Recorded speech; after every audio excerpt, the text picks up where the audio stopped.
அனைவருக்கும் வணக்கம். 12th மேக்ஸில் சாப்டர் 13 ப்ராபபிலிட்டி பற்றி இந்த வீடியோவில் பார்க்கலாம். ஸோ இந்த ப்ராபபிலிட்டி அப்படின்ற சாப்டரில் நமக்கு ஒரு 3 முக்கியமான டாபிக் இருக்குது. ஃபர்ஸ்ட் வந்து கண்டிஷனல் ப்ராபபிலிட்டி, ரெண்டாவது பேஸ் தியரம். ஸோ இந்த பேஸ் தியரத்துக்குள்ளேயே நம்ம டோட்டல் ப்ராபபிலிட்டியும் பார்த்துருவோம். அடுத்து ரேண்டம் வேரியபிள், அதனுடைய ப்ராபபிலிட்டி டிஸ்ட்ரிபியூஷன் ஃபங்க்ஷன். ஸோ அதிலேருந்து மீன் கண்டுபிடிக்கிறது.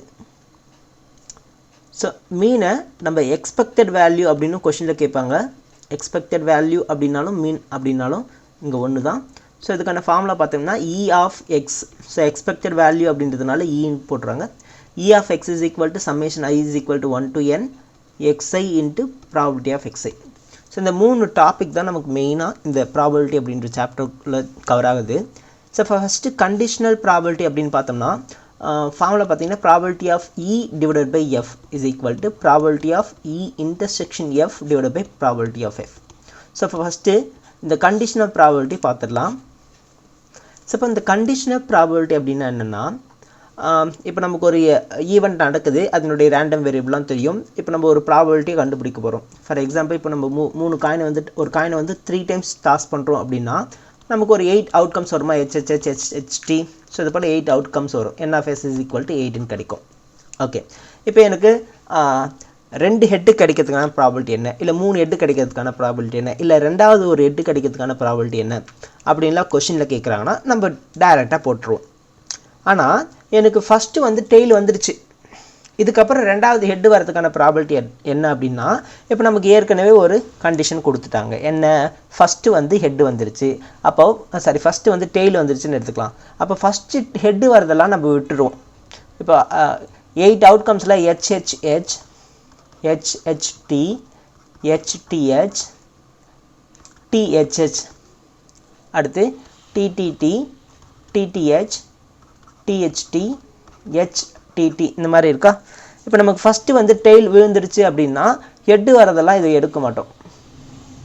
இங்கே இருக்குது இது,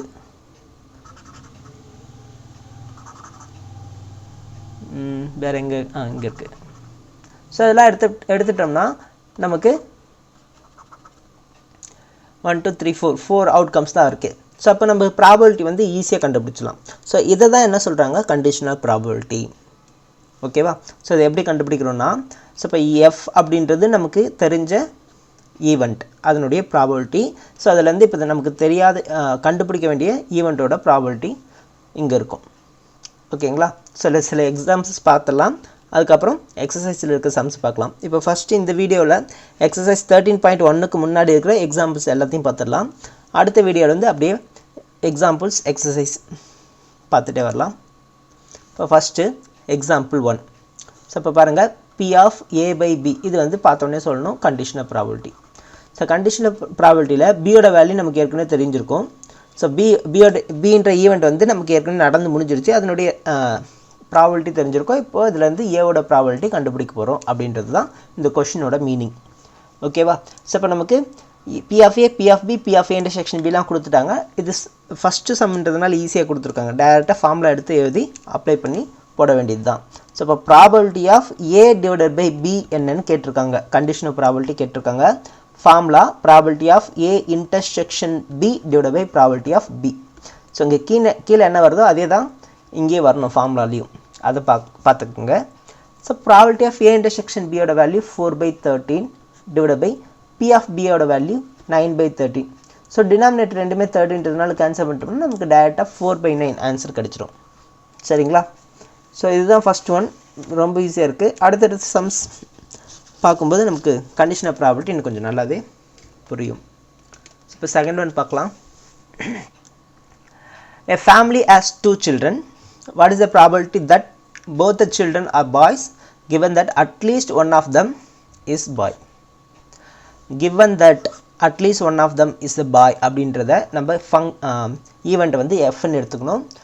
அடுத்து என்ன கேட்டுக்கோங்க, probability that both childrens are boy. Both childrens are boy அப்படின்ற ஈவெண்ட்டை நம்ம எஃப்இன்னு எடுத்துக்கணும். ஓகேங்களா. ஸோ கிவன் தட் நமக்கு ஏற்கனவே தெரிஞ்சது அப்படின்னா எஃப், இப்போ கண்டுபிடிக்க போகிறது அப்படின்னா இ, இப்படி ஞாபகம் வச்சுக்கோங்க.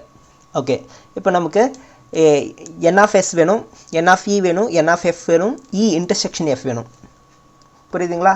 e என்னன்னு தெரியணும், f என்னன்னு தெரியணும், e intersection f என்னன்னு தெரியணும், அதுக்கப்புறம் இதனுடைய ப்ராபபிலிட்டிலாம் தெரியணும். அப்போ தான் இந்த கண்டிஷனை ப்ராபபிலிட்டி கண்டுபிடிக்க முடியும். ஓகேவா? ஸோ ஃபஸ்ட்டு எழுதும்போது let e be the event of event that both children are boy அப்படின்னு எழுதிடுங்க. அடுத்து f be the event at least one of them is a boy அப்படின்னு எழுதிடலாம். ஸோ ஃபஸ்ட்டு e என்னன்னு கண்டுபிடிக்கலாம், அதுக்கு முன்னாடி s என்னன்னு தெரியணும். ஓகே, இப்போ கொஷினில் பாருங்கள், a family has 2 children. நமக்கு 2 children அப்படின்னு இருந்ததுன்னா ஒன்று பாயாக இருக்கலாம், ரெண்டாவதும் பாயாக இருக்கலாம். அடுத்து ஃபஸ்ட்டு பாயாக இருக்கும்போது செகண்டு கேலாகவும் இருக்கலாம். ஓகே, முடிஞ்சிச்சு. ஸோ இதுதான் இருக்குது. சரி, அடுத்து ஃபஸ்ட்டு கேலாக இருந்ததுன்னா செகண்டு பாயாக இருக்கலாம், இல்லை செகண்டும் கேலாக இருக்கலாம். அப்போ நமக்கு சாம்பிள் ஸ்பேஸில் 4 அவுட்கம்ஸ் தான் வருது. ஓகேவா? சரி, இப்போ என்ன கேட்குறாங்க, என்னன்னு பாருங்கள், போத் த சில்ட்ரன் ஆர் பாய். ரெண்டுமே பாயாக இருக்கிறதுக்கான ப்ராபபிலிட்டி ஒன்று தான் இருக்குது, ஈவெண்ட் ஒன்று தான் இருக்குது, அது பி மட்டும்தான். அடுத்து எஃப் என்ன சொல்லியிருக்காங்க, at least one of them is boy. ஒரு பாயாவது இருக்கணும், 2 பாய் கூட இருக்கலாம். அட்லீஸ்ட் 1 இருக்கணும், 1 விட அதிகமாக இருக்கலாம். அப்போது இந்த 3 எடுத்து எழுதிக்கலாம், BB, BG, GB, GG. Okay, E intersection F என்னென்னு வரும் பாருங்கள், இதில் பிபி மட்டும்தான் காமனாக இருக்குது. ஓகே, இப்போது நம்ம ஃபைனல் ஆன்சர் போட்டுடலாம். Probability of E divided by F, இதை தான் கொஷினில் கேட்டிருக்காங்க. ஸோ இ வந்து கண்டுபிடிக்கணும், கிவன் தட் எஃப் வந்து கொடுத்துருக்காங்க. கிவன் தட்னு கொடுக்கும்போது கண்டிஷனல் ப்ராபபிலிட்டி எஃப் கொடுத்துருக்கிறதுனால அது கீழே வந்துடணும். இப்போது probability of E intersection F divided by probability of F தான் ஃபார்முலா. இப்போ இ இன்டர்செக்ஷன் எஃபோட ப்ராபபிலிட்டி கண்டுபிடிக்கலாம். இதனுடைய ப்ராபபிலிட்டி என்ன வரும் பாருங்கள், n of E divided by N of S. N of E என்ன 1, சரி, n of E intersection F, இதில் ஒரே ஒரு எலமெண்ட் தான் இருக்குது, டிவைட் பை என் ஆஃப் எஸோட வேல்யூ 4. அப்போது 1 divided by 4 whole divide by N of எஃபோட வேல்யூ என்ன, n of F, n of F, எஃப்பில் வந்து ஜி வரக்கூடாது, ஏன்னா at least one of them is a பாய்னு கொடுத்துருக்காங்க, ஒரு பாயாவது இருக்கணும். ஸோ இது வரக்கூடாது. அப்போது இதுலேருந்து இதனுடைய ப்ராபபிலிட்டி 3/4ன்னு கிடைக்கும். So 3 divided by 4. ஸோ டினாமினேட்டரில் இருக்க 4 கேன்சல் பண்ணிட்டோம்னா ஆன்சர் 1/3. அடுத்து example 3. 10 cards number 1 to 10 are placed in a box mixed up thoroughly and then one card is drawn randomly. If it is known that the number of one drawn card is more than 3, what is the probability that it is an even number? So even numberக்கான probability என்னன்னு கேட்குறாங்க. Given that என்ன கொடுத்துருக்காங்க, it is known that the number of drawn card is more than 3. ஓகேவா? So இப்போ நம்ம answer எழுதும்போது first இ என்னன்னு எழுதிடணும், அடுத்து எஃப் என்னன்னு எழுதணும். இ என்னென்னு எடுக்கணும், the probability that it is an even number. So அப்போது let e be, இங்கே முன்னாடி எழுதுவோன்னா இங்கே ஈன்னு எழுதிட்டேன், let e be the event of getting an even number. So even நம்பரை நம்ம இ அப்படின்னு எடுத்துருக்கணும். அடுத்து let f be the event of, என்ன கொடுத்துருக்காங்க, that the number drawn on the card is more than 3. event of getting number more than 3 அப்படின்னு mention பண்ணிடணும். Okay, இப்போ நமக்கு சாம்பிள் n of s என்ன, 10. n of s is equal to 10. அடுத்து ஈயோட value எஃபோட value கண்டுபிடிச்சி அதனுடைய ப்ராபபிலிட்டி கண்டுபிடிச்சி ஃபைனலாக probability of E divide by F, அதாவது probability of E intersection F divide by probability of F கண்டுபிடிக்க போகிறோம். ஓகே, இப்போ இயில் என்னென்ன கிடைக்குது பாருங்கள். இ என்னது, ஈவன் நம்பர். என்னென்ன வரும், 2 வரலாம், 4 வரலாம், 6 வரலாம், 8 வரலாம், 10 வரலாம். அடுத்து எஃப், எஃப்பில் என்னென்ன வருது பாருங்கள், மோர் தென் 3. இப்போ 4லேருந்து எல்லாமே வரும், 4, 5, 6, 7, 8, 9, 10. ஸோ இதனுடைய என் ஆஃப் இயோட வேல்யூ என்ன, 1 2 3 4 5. இதுலேருந்து பி ஆஃப் இயோட வேல்யூ என்ன, 5 டிவைட் பை 10. அடுத்து n of f ஓட வேல்யூ என்ன 1 2 3 4 5 6 7 p of f ஓட வேல்யூ என்ன 7/10 அடுத்து ஃபைனலாக நமக்கு என்ன வேணும் e intersection f வேணும் கண்டிஷனல் ப்ராபபிலிட்டி அதில் e intersection f ஓட வேல்யூ தெரிஞ்சிருக்கணும் இது ரெண்டுத்துலேயும் காமனாக என்னென்னு இருக்குது பாருங்கள் 4 இருக்குது 6 இருக்குது 8 இருக்குது ஆல்சோ 10 இருக்குது ஸோ 4 6 8 10 டோட்டலாக 4 வேல்யூஸாக இருக்குது ஸோ இதனுடைய ப்ராபபிலிட்டி அப்படின்னு பார்த்தோம்னா 4/10 இப்போது final answer conditional probability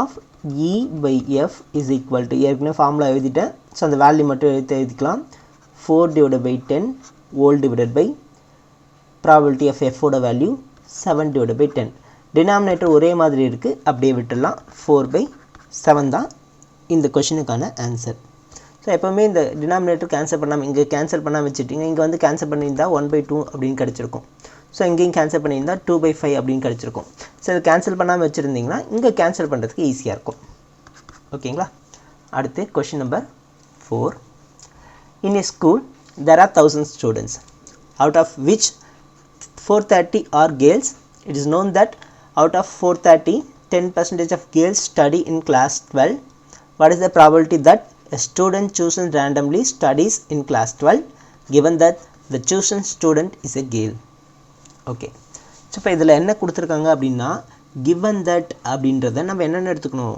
f அப்படின்னு எடுத்துக்கணும் what is the probability that the student chosen randomly studies in class 12 class 12 இருக்கிறது என்னென்னு எடுத்துக்கணும் ன்னு எடுத்துக்கணும் ஸோ ஃபஸ்ட்டு என்ன பண்ணுறோம் let e be the event of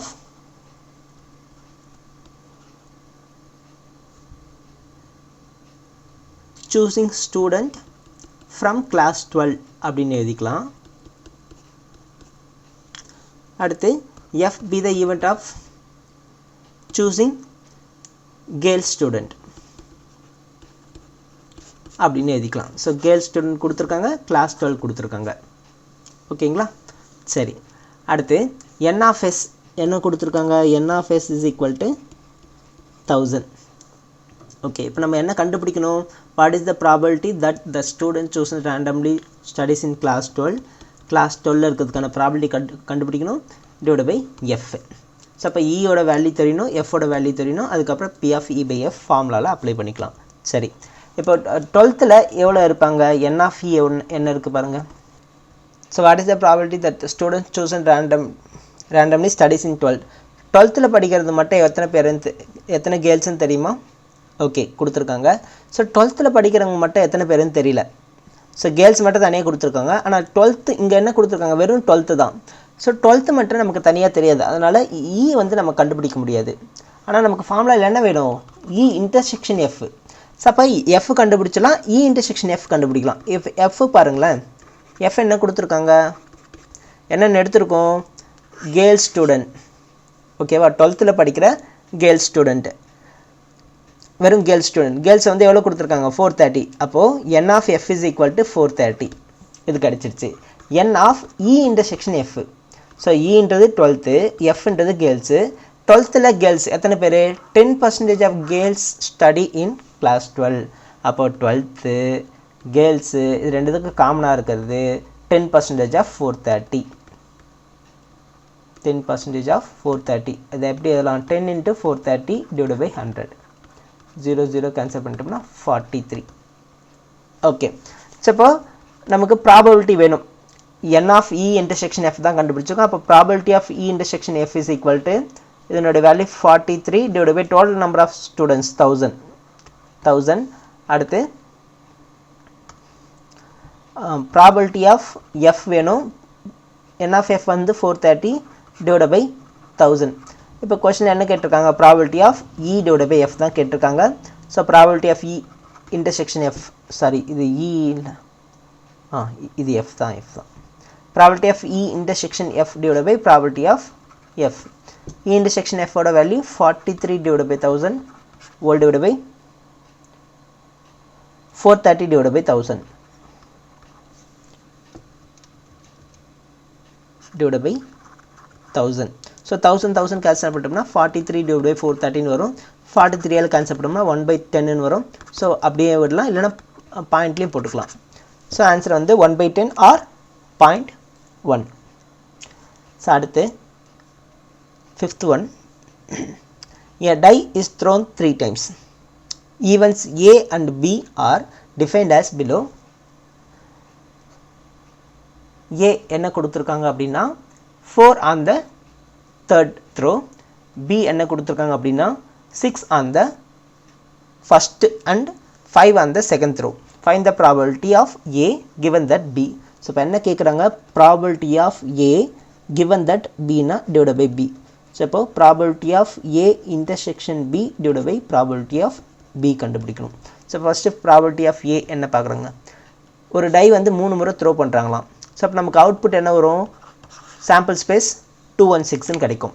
okay, ஏ என்ன கொடுத்துருக்காங்க 4 on the third throw. இப்போ நம்ம ஃபஸ்ட்டு 2 முறை டை த்ரோ பண்ணும்போது நமக்கு 36 அவுட்கம்ஸ் வருங்களா. இந்த 36 அவுட்கம்ஸ்லேயும் தேர்ட் த்ரோவில் 1 வரலாம், 2 வரலாம், 3 வரலாம், அடுத்து 4, 5, 6ன்னு வரலாம். ஸோ இப்போ 36 into 6 தான் நமக்கு 216ன்னு கிடைக்கும்.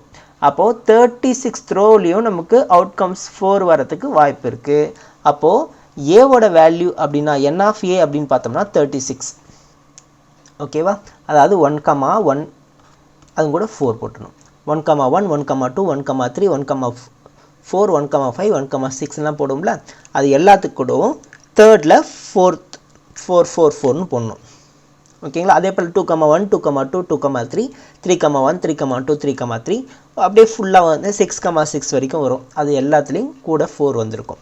ஓகே, அடுத்து B என்ன கொடுத்துருக்காங்க பாருங்கள், 6 on first and 5 on second throw. B என்ன கொடுத்துருக்காங்க 6 on first and 5 on second throw. 6,5 வரணும்.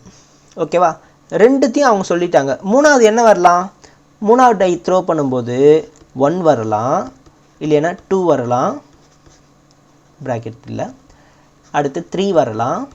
ஸோ அதே போல் 4, 5, 6 வரலாம். 6,5,5, 6,5,6.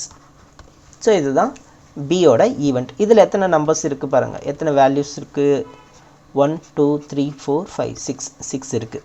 ஸோ இதனுடைய ப்ராபபிலிட்டி பார்த்தோம்னா 6 divided by 216. ஏவோட ப்ராபபிலிட்டி வேணாம், நமக்கு ஃபார்முலாவில் ஏ இன்டர்செக்ஷன் பி தான் வேணும். அதனால் probability of A intersection B, அதுக்கு முன்னாடி ஏ இன்டர்செக்ஷன் பி கண்டுபிடிச்சிக்கலாம். A intersection B is equal to, இதுலேயும் காமனாக என்ன இருக்குது பாருங்கள், இதில் வந்து 6,5 வரும், அதில் தேர்ட் த்ரோவில் நமக்கு 4 மட்டும்தான் வரும். அப்போ காமனாக என்ன இருக்குன்னா 6,5,4 இந்த ஒரே ஒரு ஈவெண்ட் மட்டும் தான் இருக்கும். ஸோ அப்போ இன்டர்செக்ஷன் அப்படின்னு பார்த்தோம்னா ப்ராபபிலிட்டி ஆஃப் ஏ இன்டர்செக்ஷன் பின்னு பார்த்தோம்னா 1 divided by 216 தான் கிடைக்கும். ஓகேவா, ஸோ அப்போ condition of probability. So answer நான் இங்கே எழுதிடுறேன். ஏ இன்டர்செக்ஷன் பியோட value 1 divided by 216 whole divided by P of B ஓட value 6 divided by 216. So 216 cancel ஆகிடுச்சுன்னா 1/6. ஸோ இதுதான் இதனுடைய ஆன்சர். அடுத்து 6th one. A die is thrown twice and the sum of numbers appearing is observed to be 6. What is the conditional probability that the number 4 appear at least once? So இப்போ என்ன கொடுத்துருக்காங்க, நம்ம என்ன கண்டுபிடிக்கணும், at least 1.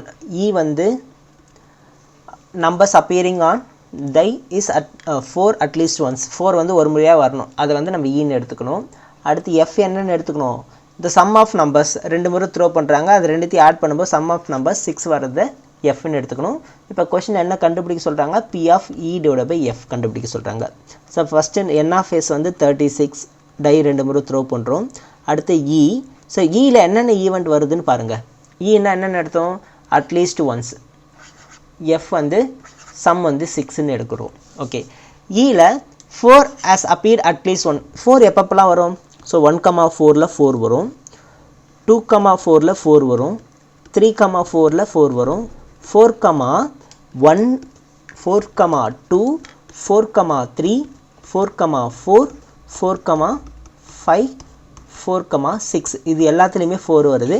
அடுத்து 5,4, 6,4 இதுலேயும் 4 வரும்.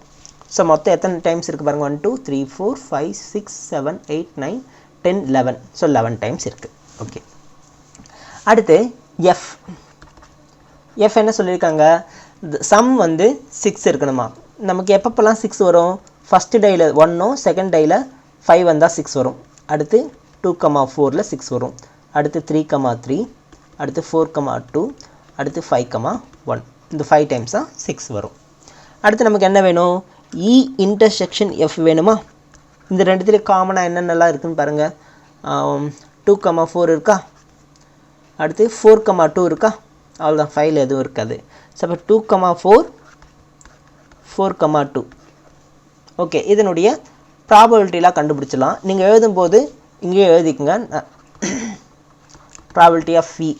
So 1 2 3 4 5 6 7 8 9 10 11 வந்திருக்கு. 11 divide by N of S வந்து 36. அடுத்து ப்ராபபிலிட்டி ஆஃப் எஃப், நீங்கள் எழுதும்போது எஃப் கீழே ப்ராபபிலிட்டி ஆஃப் எஃப் எழுதிக்குங்க. 1 2 3 4 5 5 டிவைட் பை 36. அடுத்து probability of E intersection F 2 divide by 36. இப்போ நமக்கு கண்டிஷன் ஆஃப் ப்ராபபிலிட்டி வேணும், அதாவது probability of E divide by F தான் கண்டுபிடிக்க சொல்லியிருக்காங்க. ஸோ இப்போ probability of E intersection F divide by probability of F formula எழுதிக்கிறோம். ஃபார்முலாவில் வேல்யூஸ் அப்ளை பண்ணிக்கலாம். E intersection F 2 by 36, F 5 by 36. So டினாமினேட்டருக்கு answer பண்ணிட்டோம்னா 2 by 5 தான் ஆன்சர். அடுத்து 7th one. Consider the experiment of tossing a coin. If the coin shows head, toss it again, but if it shows tail, then throw a die. Find the condition of probability of an event that the die shows a number greater than 4, given that there is at least one tail. F ன்னு எடுத்துருக்கோம், and shows the greater than 4, அதை வந்து ஈன்னு எடுத்துக்கிறோம். Okay, so இப்போ இந்த கொஷினை பார்த்தீங்கன்னா கொஞ்சம் ட்ரிக்கியாக கேட்டிருக்காங்க.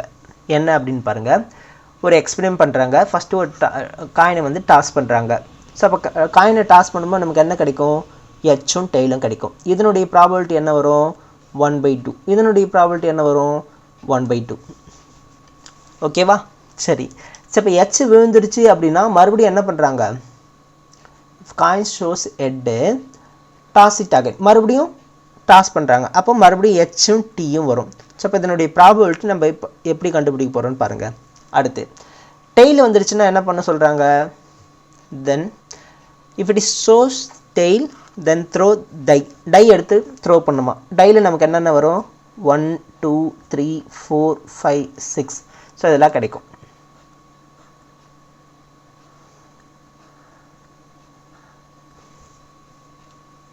ஓகே, ஸோ இப்போ சரி, நமக்கு ஏற்கனவே இங்கே இதனுடைய ப்ராபபிலிட்டி ஆஃப் தான் கிடச்சிருக்கு. இந்த ஆஃபை நம்ம இந்த ரெண்டுத்துக்கும் டிஸ்ட்ரிபியூட் பண்ணுறோம்.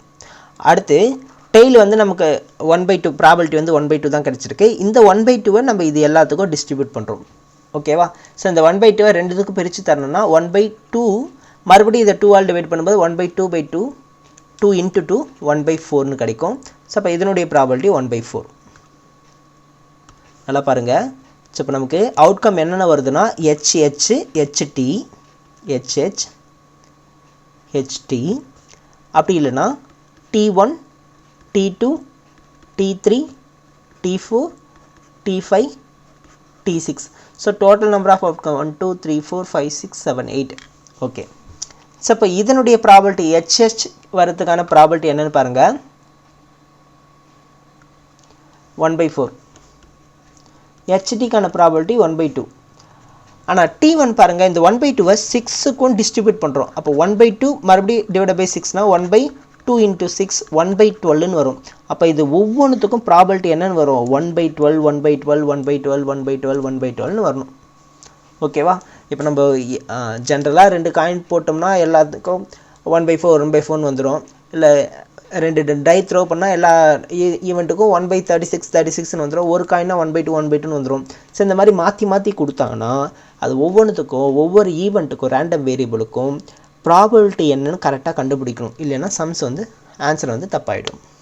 ஓகேவா, இப்போ கொஷினில் என்னென்ன கேட்டிருக்காங்களோ அதெல்லாம் கண்டுபிடிக்கலாம். ஃபஸ்ட்டு என்ன சொல்லியிருக்காங்க, நம்பர் கிரேட்டர் தென் 4 4 விட அதிகமாக இருக்கிற நம்பர் எப்பப்பெல்லாம் வரும்? T5 T6 இந்த ரெண்டு இடத்துல தான் இருக்குது. T5 T6 இதனுடைய ப்ராபபிலிட்டி நம்ம டேரெக்டாக கண்டுபிடிச்சிடலாம். T5 ஓட ப்ராபபிலிட்டி 1/12, T6 ஓட ப்ராபபிலிட்டி 1/12, ரெண்டுத்தையும் ஆட் பண்ணால் 2/12 அப்படியே வச்சுக்கலாம். ஓகே, அடுத்து F என்ன சொல்லியிருக்காங்க? there is at least one tailனா டெய்ல் ஒரு முறையாவது இருக்கணும். இது மட்டும் வரக்கூடாது, மற்றது எல்லாமே வரும். எல்லாத்துலேயுமே டெய்ல் இருக்கா? ஸோ இப்போ எத்தனை நம்பருக்கு 1 2 3 4 5 6 7 எல்லாத்தையுமே எழுதிடுங்க. நம்ம டைரெக்டாக ப்ராபபிலிட்டி ஆஃப் F எடுத்துக்கலாம். ப்ராபபிலிட்டி ஆஃப் F என்ன வரும் பாருங்கள், 1/4 ப்ளஸ் 1 2 3 4 5 6 டைம்ஸ் வந்து நமக்கு 1/12 இருக்குது. 1/12 6 டைம்ஸ் எழுதி ஆட் பண்ணும். அதுக்கு பதிலாக நான் 6 × 1/12 போட்டுக்கிறேன். ஓகேங்களா? ஸோ இப்போ 1/4 நம்ம 1/12 மாற்றிட்டோம்னா அப்புறம் கேன்சல் பண்ணுறதுக்கு ஈஸியாக இருக்கும். ஸோ அப்போ இங்கே என்ன பண்ணுறேன்னா நான் 3 மல்டிப்ளை பண்ணிக்கிறேன். 3/12 ப்ளஸ் 6/12 ஆட் பண்ணால் 9/12 வருது. இப்போ condition of probability of E divided by F is equal to, so probability of E intersection F இன்னும் கண்டுபிடிக்கலையா? Okay, probability of E intersection F பார்ப்போம். ஃபஸ்ட்டு E இன்டர்செக்ஷன் F என்ன வரும்னு பார்க்கலாம். ஈல என்ன இருக்குது? T5 T6. Fலையும் T5 T6 இருக்கா? அது ரெண்டு அப்படியே வந்துடும். Suppose probability of E intersection F வந்து T5 T6ஓட ப்ராபபிலிட்டி அப்படியே வரப்போகுது. அப்போ இந்த 2/12 அப்படியே எழுதிக்கலாம். Suppose probability of E intersection F 2/12 divided by probability of F 9/12. So டினாமினேட்டில் இருக்க 12 கேன்சல் பண்ணிட்டோம்னா நமக்கு ஆன்சர் டைரெக்டாக 2/9 அப்படின்னு கிடைக்கும். ஸோ இதுதான் நமக்கு தேவையான ஆன்சர். இந்த மாதிரி கொஷின் வந்து கொஞ்சம் மாற்றி கேட்டிருந்தாங்கன்னா ஸோ ப்ராபபிலிட்டி ஒவ்வொன்றுத்துக்கும் அதனுடைய ப்ராபபிலிட்டி எப்படி வருன்றது மட்டும் கரெக்டாக பார்த்துக்குங்க. ஸோ இதோட எக்ஸசைஸ் 13.1க்கு முன்னாடி இருக்க எக்ஸாம்பிள்ஸ்லாம் முடியுது. ஸோ அடுத்த வீடியோவில் அடுத்த சாப்டரோட எக்ஸசைஸோட எக்ஸாம்பிள்ஸ் பார்க்கலாம். தேங்க்யூ.